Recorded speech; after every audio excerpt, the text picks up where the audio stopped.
Phoenix hit 105 degrees Fahrenheit today.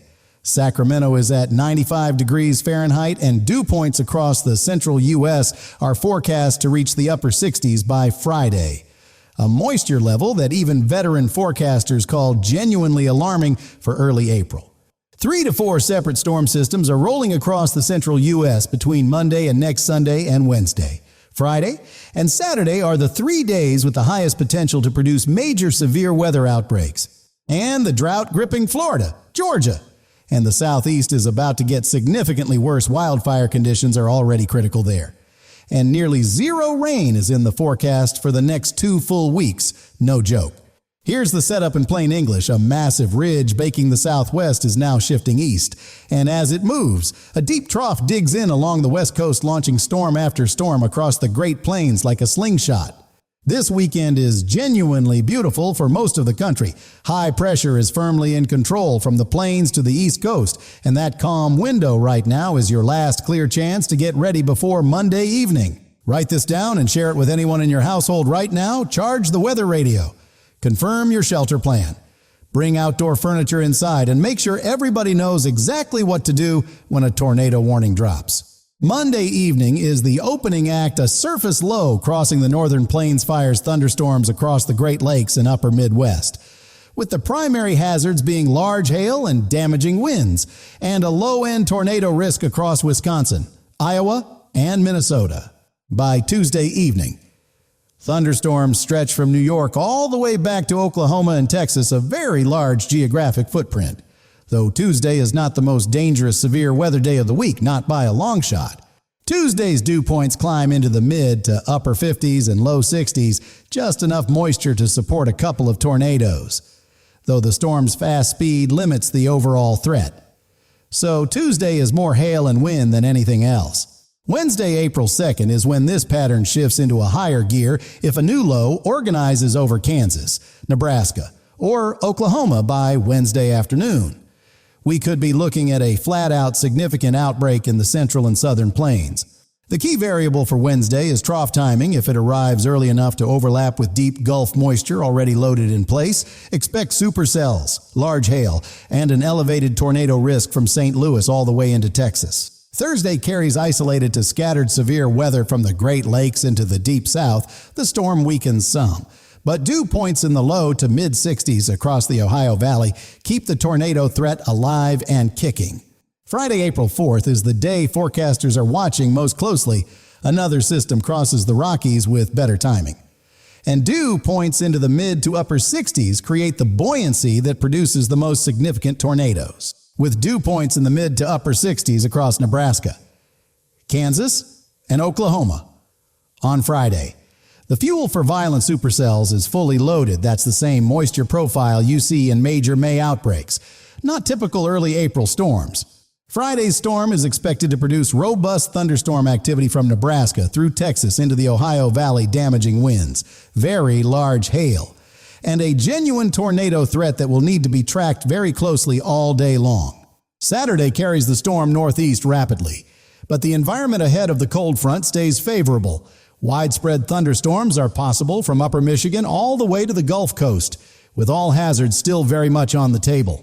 By Saturday evening, temperatures crash 20 to 25 degrees Fahrenheit across the plains and into Oklahoma and Texas. That violent drop brings some heat relief. But it is also what generates the most explosive storm activity of the entire weekend, beyond Saturday. The pattern quiets briefly around April 7th through 8th, but models are consistent that moisture rebuilds by April 9th through 10th, and the first half of April is shaping up as one of the most active stretches in recent years. Models are also hinting at a low-pressure system developing off the southeast coast around April 9th or 10th. Both the European and GFS are picking this up, and while it is not expected to be tropical, it definitely bears watching. The total rainfall picture through this stretch is something else. Multiple inches expected from the Central Plains through the Mississippi Valley and Ohio Valley, with the heaviest totals across Missouri, Arkansas, Kentucky, and Tennessee. The flooding risk building through all of this is serious. The Ohio Valley, Mississippi Valley, and Southern Plains face multiple heavy rainfall events on already saturated ground, and rivers with little margin are already approaching flood stage. Now let's look at the city-by-city picture across the country, because this pattern is hitting every single region differently. And whether you're dealing with record heat, severe storms, or deepening drought depends entirely on where you live. Phoenix at 105 degrees Fahrenheit today is flat out cooked. That is 30 degrees Fahrenheit above normal for late March, and Sacramento at 95 degrees Fahrenheit. Las Vegas at 99 degrees Fahrenheit, and Fresno at 98 degrees Fahrenheit are all under dangerous heat advisories right now with no real relief in sight. Tucson at 102 degrees Fahrenheit and Los Angeles at 92 degrees Fahrenheit have extreme wildfire danger with gusty, dry winds. Albuquerque at 91 degrees Fahrenheit has a red flag warning in effect.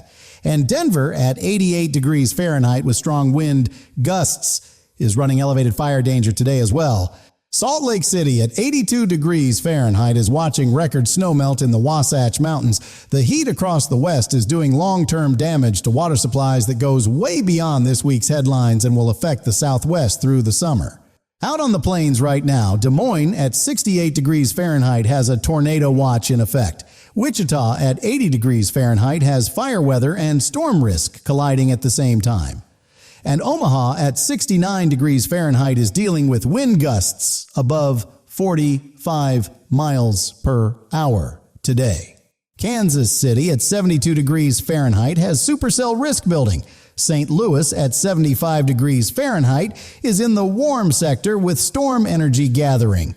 And Oklahoma City at 82 degrees Fahrenheit has a tornado watch active with gusty south winds setting up the fuel for tonight's storm complex. Chicago at 65 degrees Fahrenheit is warm but sitting right in Monday evening's storm path. The metro tornado risk is low but not zero. And 40 miles per hour gusts with large hail are the main concerns for northern Illinois come sunset. Indianapolis at 66 degrees Fahrenheit is watching for extreme storm development by this evening. Columbus at 67 degrees Fahrenheit has severe weather risk throughout the week. And Cincinnati at 69 degrees Fahrenheit has heavy rain and flood risk building as storm systems pile up across the Ohio Valley. Detroit at 62 degrees Fahrenheit and Grand Rapids at 60 degrees Fahrenheit are both in Monday's hail corridor. Milwaukee at 58 degrees Fahrenheit is watching for storm activity off Lake Michigan. And Cleveland at 64 degrees Fahrenheit has a developing storm complex already visible to the west right now.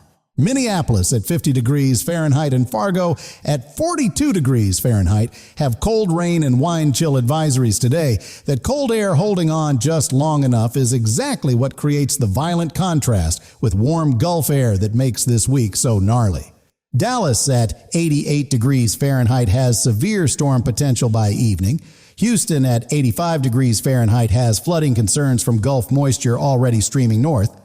And New Orleans at 82 degrees Fahrenheit is getting drenched by afternoon storm cells that are no joke right now. Nashville at 76 degrees Fahrenheit has elevated river levels and heavy rain. Memphis at 78 degrees Fahrenheit is in a tornado watch with golf ball-sized hail reported from a nearby supercell. And Louisville at 72 degrees Fahrenheit is watching river gauges with almost no margin before flood stage. Little Rock at 78 degrees Fahrenheit is in a severe weather corridor that stays active all week. Jackson, Mississippi at 81 degrees Fahrenheit has a tornado watch right now.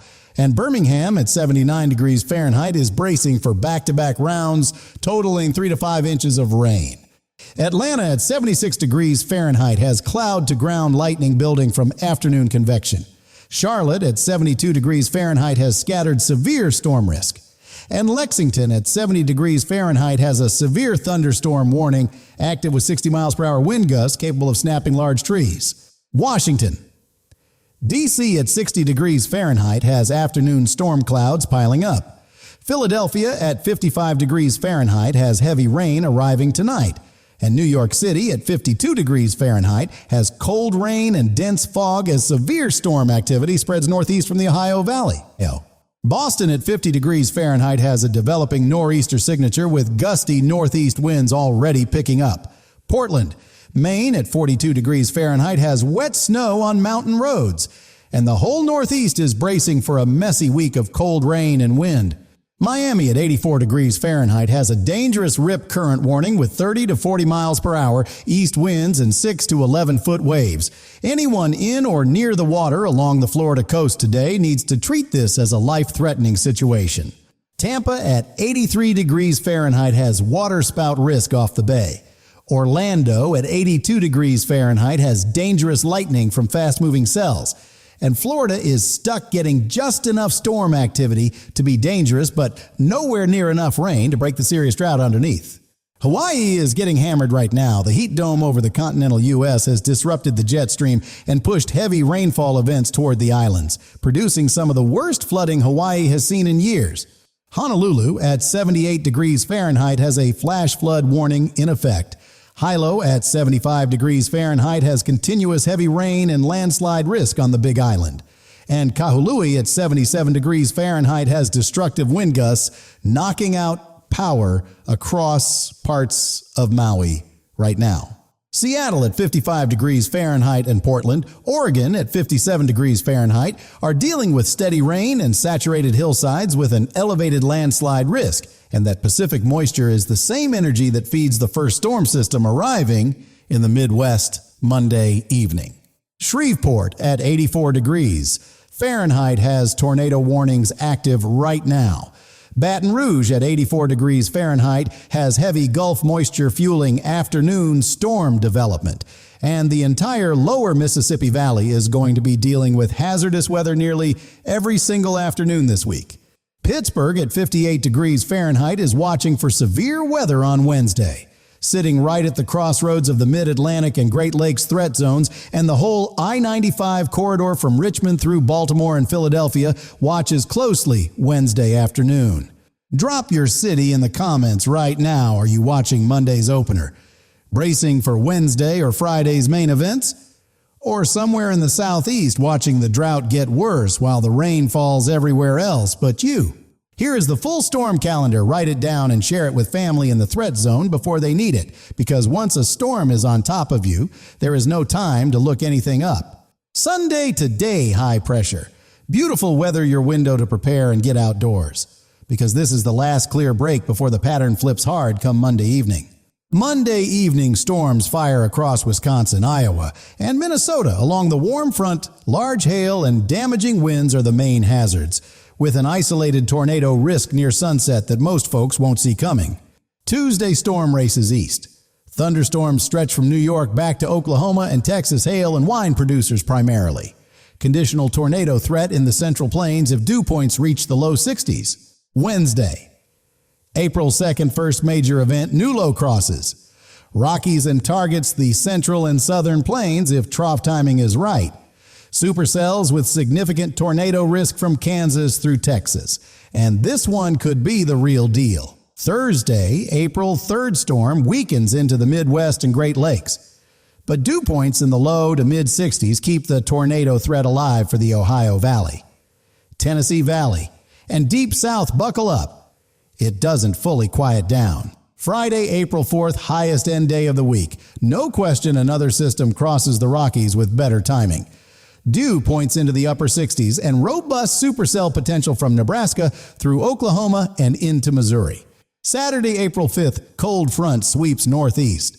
Temperatures crash 20 to 25 degrees Fahrenheit across the plains, widespread storms from Michigan to the Gulf Coast with all hazards in play before the cold air finally arrives to shut things down.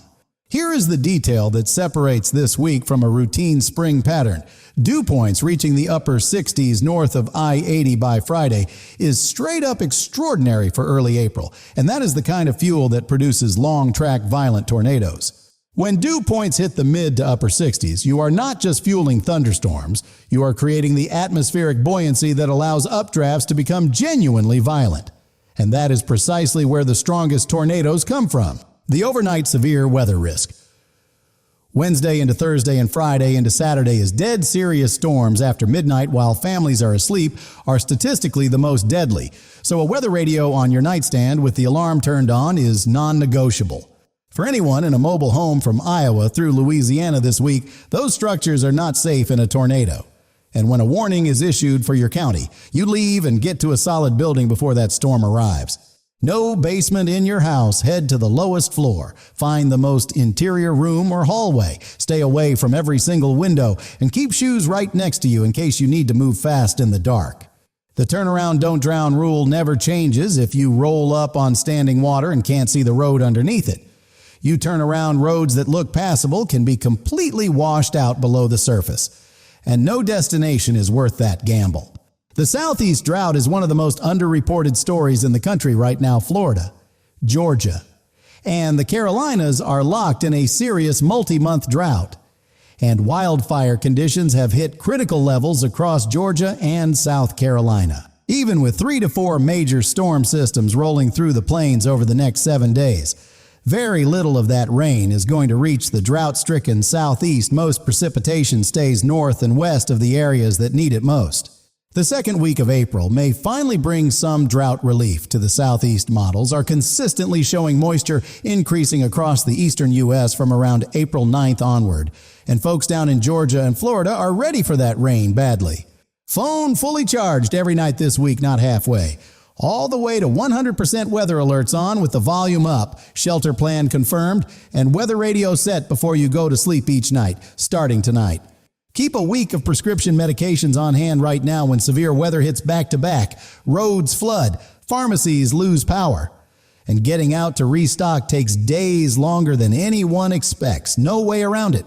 Make the buddy check your morning routine all week. A 5-minute call to the seniors and neighbors living alone who might not be tracking the forecast could genuinely be the most important call you make. So don't skip it. The temperature roller coaster this week is genuinely historic, above average warmth ahead of each cold front.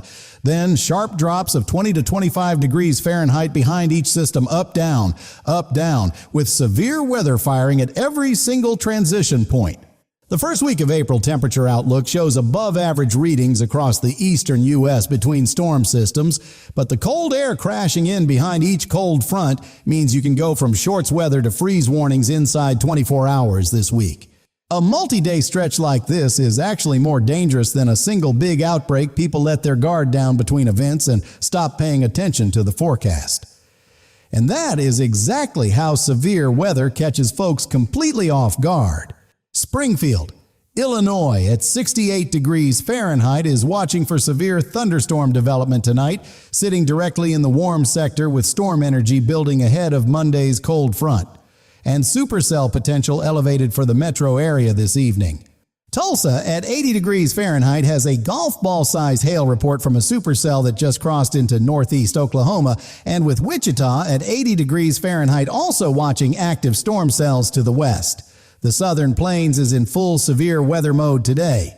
Mobile, Alabama at 80 degrees Fahrenheit is under a tornado warning this afternoon. Huntsville at 78 degrees Fahrenheit has mudslide concerns on already saturated hillsides.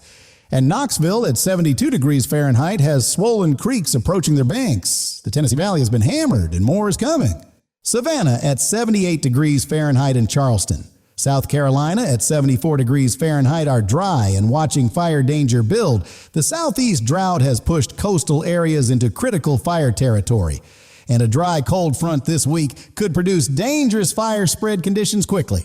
Casper, Wyoming at 65 degrees Fahrenheit has roaring wind gusts kicking up dust and dry grass. That cold air mass over Montana and Wyoming is the other ingredient in this week's severe weather recipe, dragged south by each passing storm system. El Paso at 95 degrees Fahrenheit has dust storm conditions, reducing visibility on I-10 right now as warm air pumps north into the plains this week. It carries the moisture and instability that makes severe weather possible across a huge swath of 20 states. Billings, Montana at 65 degrees Fahrenheit has dangerous wind gusts sweeping the high plains. That cold, dry air mass over Montana is exactly what forecasters are watching as it eventually clashes with the warm, humid air surging north from the Gulf all week. Lexington and Louisville, Kentucky both sit directly in the Ohio Valley severe weather corridor that gets active Tuesday through Thursday with rivers already elevated. Any additional heavy rain from these systems is a serious flood stage concern. No question about it. Power outage prep is just as important as storm shelter prep this week. Charge backup batteries. Fill prescriptions early. Keep enough food and water for 72 hours. And know where your nearest warming or cooling center is before any storm arrives. If you're flying anywhere this week, Tuesday through Thursday are the worst days for air travel disruptions across the central U.S., with widespread thunderstorms, wind, and fog creating significant delays at hubs from Chicago through Dallas and Nashville. For anyone with outdoor farm work, crops to plant or spring construction this week, Tuesday through Saturday, are days to plan around, not through. Because high winds, heavy rain, and lightning will shut down outdoor operations repeatedly this week. Buried good news. Missouri, Arkansas, Iowa, and Illinois in drought could see multiple storm systems drop enough rain to make a real dent for the first time in weeks, and folks down there are ready for it. Tell us in the comments which storm system concerns you most Monday's opener. Wednesday's Central Plains event, Friday's high-end outbreak potential, or Saturday's all hazards cold front, and which city you want us to dig into for the full detailed breakdown. Storm fatigue is real when the forecast calls for active weather day after day, but the atmosphere doesn't offer discounts for being tired. And the communities that come through a stretch like this intact are those that stayed ready from day one. Phoenix at 105 degrees Fahrenheit. Dew points hitting the upper 60s as 3 storm systems target the Central Plains by Friday. And a southeast drought deepening while the rest gets hammered. Buckle up, because severe weather season is here.